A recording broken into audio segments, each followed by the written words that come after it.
What is going on, everybody? AH Rules back again with another video, and we're for another Ring of Honor TV review, as we're still on the road to Final Battle, which takes place next Friday. If you're an Honor Club subscriber, you get to see the event. And in this episode, this review, we have a couple of Ring of Honor, our Final Battle, technically Ring of Honor, but Final Battle announcements and a bit of a tease. I'll talk more in detail about that. So let's get into this review. First thing first, I'm wearing a Bruiser Brody shirt. So if you're wondering why the hell I'm wearing a pink shirt, that is why. Why it's pink, I don't know. I didn't really ask. I like the shirt. And thing number two, this was announced prior to this episode, but I'll cover it now. A final battle match. That match being Keith Lee versus Shane Taylor. A matchup, depending on how you look at it, either 7 years in the making or even a year in the making. So I'm going to go into a little bit of detail. These two used to team up in Ring of Honor, known as the Pretty Boy Killers, PBK. And they had a tag team title opportunity in which they never got to utilize because Keith Lee ended up leaving Ring of Honor and joining Evolve and then eventually NXT, while Shane Taylor stayed in Ring of Honor. And then last year with Keith Lee in AEW and Shane Taylor now in AEW via ROH, they started to interact with one another. And they had a matchup at last year's Final Battle, a tag team matchup, Keith Lee and his then tag partner Swerve Strickland versus Shane Taylor and JD Griffey, who I believe we've not seen since Final Battle last year. Now, on and off throughout this year, Shane Taylor and Keith Lee have interacted backstage, but now the matchup is scheduled to take place at Final Battle. Now, let's get into this episode of Ring of Honor TV, episode number 41. Billy Starkz and Danny Moe are the first matchup. We have a spinning heel kick and some German suplexes to set up a swanton bomb or a swan dive by Billy Starkz to pick up the victory. But the most notable thing happens after the matchup as Athena attacks her, and we get a good bit of a brawl. I would say the brawl between Athena and Billy Starkz lasts longer than the matchup that took place. During this brawl, Athena would end up suplexing Billy Starkz into the ring post. At one point, Billy Starkz spears Athena, and at one point, Athena ends up powerbombing Starkz while the securities and referee try their damnedest to break it up. And I'll go ahead and talk about it now in regards to Final Battle. This is the main event, as Athena backstage with Lexi Nair announced that, hey, we are going to be in the main event, and Lexi Nair will be the special guest ring announcer for that bout. So I will say, last week I'm like, I wouldn't mind if this was the main event match, but I was like, I'd like to see what else is on the card, which was kind of a stupid take because I'm always putting Athena over, talking about how she's the best thing in ROH because she's been the most consistent thing in ROH and has been carrying the show for the year plus, or for the year. It's not even a year plus yet. But this has also been the main story in Ring of Honor for the past number of months, and Final Battle is the big show of the year. The big story should go on last there. And almost anything else that would be announced would be like a week worth build. And I don't know if it could go on last. But something I have been waiting a long time for can potentially come true this Final Battle. As we get a backstage segment with Wheeler Yuta and Bryan Danielson as they issue a challenge. At the 2003 Final Battle, Bryan Danielson competed against Jay Briscoe in their only matchup. And at last year's Final Battle, the Briscoes battled FTR in the Great Dog Collar Tag Team match, which ended up being Jay Briscoe's final match in Ring of Honor. And Bryan Danielson wants to pay tribute with Jay Briscoe along with these other individuals and issues the challenge of the Blackpool Combat Club versus Mark Briscoe and FTR. The main thing was pay tribute to Jay Briscoe. I dearly miss him. But Bryan Danielson potentially returning to Ring of Honor. Now, I'm going to be the asshole in this because I've been checking ROH's or the Final Battle Wikipedia for the longest time. and they have not been updating it that much. But there also has not been an official announcement, official match graphic of it. But the challenge has been issued of the Blackpool Combat Club.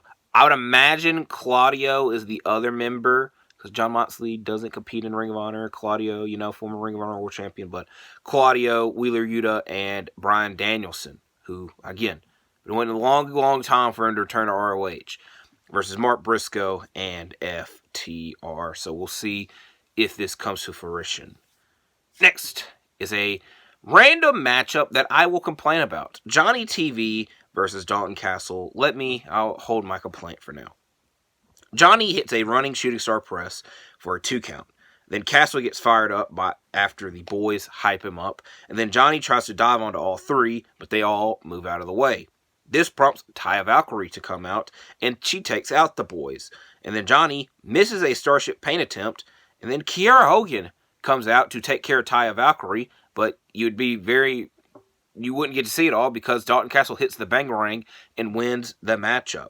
Now, I'll say there's a backstage segment that followed this up later in the show. Dalton Castle talking about being ready for TV, which he's been talking about for 2+ months. But, there's no one else that could be ready for TV except maybe Johnny TV, because TV's in his last name. That was kind of the whole issue they were talking about.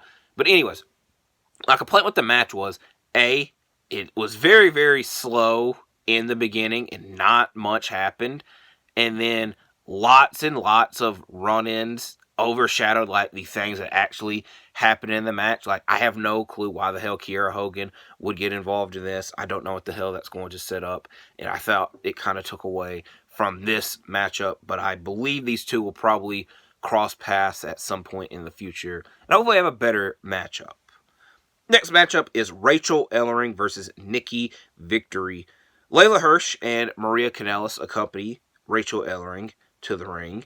And this matchup is mainly dominated by Ellering until Maria accidentally, I'm saying that in quotations, grabs Ellering's foot. This leads to Victory attempting a roll-up that leads to a 2 count, but Ellering was still able to win the matchup with a boss woman slam. Later on in the show, Ellering, Maria, and Hirsch are interviewed with Ellering asking Maria why did she grab her foot. Maria says that she was aiming for Victory's foot. But Layla Hirsch shows a bit of a nicer side as she tells Ellering, hey, she's going to have her back more often now. So why this sudden change, I don't know. We'll see what happens in the future. Next matchup is the Workhorsemen versus the Infantry. Henry and Dean start the match off, but the Workhorsemen keep Bravo in their corner for a majority of the match until Sean Dean is tagged back in. The Infantry hit a scissors kick frog splash combo for a 2 count, and then they attempt to hit boot camp, but JD Drake pulls Bravo to the outside, and the Workhorsemen win the matchup with a body drop kick combo. I very much enjoy watching the Workhorsemen compete, and I apologize, I do not know what their tag team finisher's name is. I did Google it. I scrolled past the first 3 things. They did not list it, and I'm like, I'm just going to call it the body drop kick combo till the commentary team actually announces what the name is. Next matchup is another tag team matchup, this one being the Renegades versus Trish Adora and Lady Frost. Robin and Frost are the first 2 to start the match. Then the Renegades double team and keep Frost in their corner of the ring until she is able to get attacked to Adora. Adora hits a nice suplex and a full Nelson slam. And then Frost has to save Adora with a Hurricane Rana. This sets Adora up to hit a Lariat Tubman and Frost to hit the Frostbite off the top rope to win the match for her team. Next matchup is the first of 3 Survival of the Fittest Eliminators or qualifiers, whatever you want to call them, because the match graphic said Eliminators, commentary team said qualifiers. I'm only bugging about this because I wrote it in pen Eliminator. I didn't want to change it to qualifiers. The first one, though, is Josh Woods versus Big Shotty Lee Johnson. Back and forth early until Woods throws Johnson over the top rope, but a springboard DDT by Johnson leads to a 2 count. Woods hits a twisting suplex off the second rope for a 2 count. Johnson moves out of the way of a Woods big boot, which sets up Johnson to hit a frog splash and to pick up maybe the upset victory, depending on how you look at it, because commentary was saying, hey, Josh Woods is on a 8-match win streak, in Ring of Honor, and he's been really wanting the Pure Championship. But he might have to wait now because he just lost a matchup. So Lee Johnson advances to the survival of the fittest. Next matchup is the Outrunners versus the Righteous. Vincent and Truth Magnum start the match off with Vincent attacking before the bell. The Righteous keep him on their side of the ring until Turbo Floyd is tagged into the matchup, who does a good job taking out Vincent but struggles to take out Dutch, which leads to the Righteous winning the matchup with the Autumn Sunshine. We got another Survival of the Fittest qualifying eliminator, Tracy Williams versus Lee Moriarty. Back and forth on the ground early until Moriarty targets the shoulder of Williams. Williams reverses a Moriarty sidekick into a powerbomb, and then Williams hits a top rope DDT and big lariat for a 2 count. Williams follows this up with a crossface until Moriarty fights out by snapping the fingers of Williams and then winning the matchup with a flatliner, meaning that Lee Moriarty also advances to the Survival of the Fittest match at Final Battle. Next matchup is the Butcher and the Blade versus the Boys, and there's a bit of comedy here because last week I mentioned how the Butcher and the Blade face the Iron Savages, whose names are Bronson and Boulder, and all of their names start with B. This time around, it is the same damn thing because the boys' names are Brent and Brandon. But the Butcher and Brandon are the first 2 legal men to start the matchup, with the boys double teaming the Butcher until a tag is made, and the Butcher and the Blade win the matchup with a neck breaker powerbomb. We get a backstage interview with Cole Carter and Griff Garrison, and it left me more confused and I guess triggered than it probably should have. The segment really bothered me because I couldn't really tell you the last time we saw these two, and they started talking about how they've been building chemistry up and that they actually like each other. They just can't win matchups, and they don't know what the hell they need to do. And the thing that, like, Maria's there with them, and she starts singing to them. And I'm not going to try to sing the lyrics to the song because I didn't write them down. And I was also, like, confused why the hell she's singing. It did not solve any of their damn problems.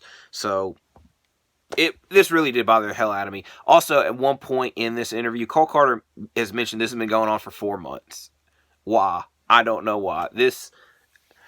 Normally when I talk about these two, I kind of just, like, rush through it. I don't complain. I'm not the biggest fan of it. Now I'm actually complaining. 4 months for this crap. I hate it. I don't know. I wouldn't even think it was still going on because, like I said, I couldn't tell the last time they competed. And why the hell is she singing? I was really bothered as hell why she was singing. I don't know what the hell's going on. Also, she's been trying to build the kingdom back up. She's done a terrible job at that because she ain't done a good job with these two. Layla Hirsch is way better without her. I'm just going off on a rant that doesn't matter. Next matchup. Christopher Daniels versus Angelico. Daniels starts the match off with a headlock on the ground, and then Angelico follows up by keeping Daniels grounded. Daniels fights back with a clothesline and an STO, and then Serpentico grabs Daniels' foot, which sets Angelico up to hit and lock in the ankle lock to pick up the victory. After the match, I believe Daniels pushed Angelico first, but he was damaged and outnumbered, so the SAP double team attacked Daniels, which sparks Danhausen and Orange Cassidy to randomly appear and save the day, and Danhausen tries to put a curse. I believe he does put the curse on Serpentico, but he does not on Angelico, as Angelico sneak attacks Orange Cassidy, and I believe I saw a graphic. I'm too lazy to look at it. But Angelico and Orange Cassidy, I believe, have a international title match on Rampage, so I imagine that this led to that. I don't know. I cover Ring of Honor. Now, we have the big contract signing. You know, a matchup's a big deal if you need a contract signing for it. Ethan Page versus Tony Nese 3. During the first match, Tony Nese won with the help of Mark Sterling. And then the second matchup, Ethan Page won because Mark Sterling was not there. He was ejected. Now this third matchup to conclude this trilogy rivalry will take place at Final Battle. And Tony Khan is there. He's the one instructing and conducting this contract signing. And he announces that these men want this match to be an I Quit match. So I'm glad that they're going with a stipulation for this third matchup just to put a bit of difference into the matchup. And the main reason there's going to be an I Quit match is Mark Sterling says that Ethan Page quits on everything.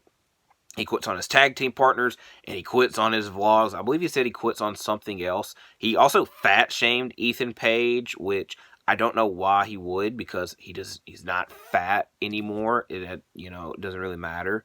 And then Ethan Page just says he wants to get this done. That way he can go back to his goal of winning gold in Ring of Honor, and that Tony Nese better enjoy this because Ethan Page is not going to be carrying and showcasing Tony Nese anymore. But Tony Nese is like, hey, we tried to help you, and I'm going to provide you with a bit of advice and to always take your protein, as then he proceeds to throw protein powder into Ethan Page's face as they brawl, technically, but Tony Nese ends this segment by spearing Ethan Page into a table, the table they signed the contract on. So, at Final Battle, Ethan Page versus Tony Nese 3. This time, I can't do like 3 this finger like straight. I guess I can do it like that. That'd be 6, but 3 this time though in an I Quit match. As we get to our main event, the last Survival of the Fittest qualifying match of the night, Kyle Fletcher versus Gravity. Fletcher is aggressive early until Gravity gets very fast with Hurricane Ranas and moonsaults. Fletcher hits a Michinoku driver for a 2 count, and then Fletcher attempts to hit his hammerlock tombstone. Gravity reverses it, but it doesn't really matter because Fletcher immediately hits it like moments later to advance to the Survival of the Fittest for the vacant TV title. So at Final Battle, currently 5 of the 6 spots are filled for the Survival of the Fittest match for the vacant ROH TV Championship. Those spots go to Dalton Castle, Commander, Lee Moriarty, Lee Johnson, and Kyle Fletcher. Who will be that 6th man or person to fill that spot? We shall see. So, Final Battle right now. We have the Survival of the Fittest match, a potential Blackpool Combat Club, FTR, Mark Briscoe Trios match, Athena and Billy Starks in the main event. That's it. I hear somebody coming. I'm in this review now.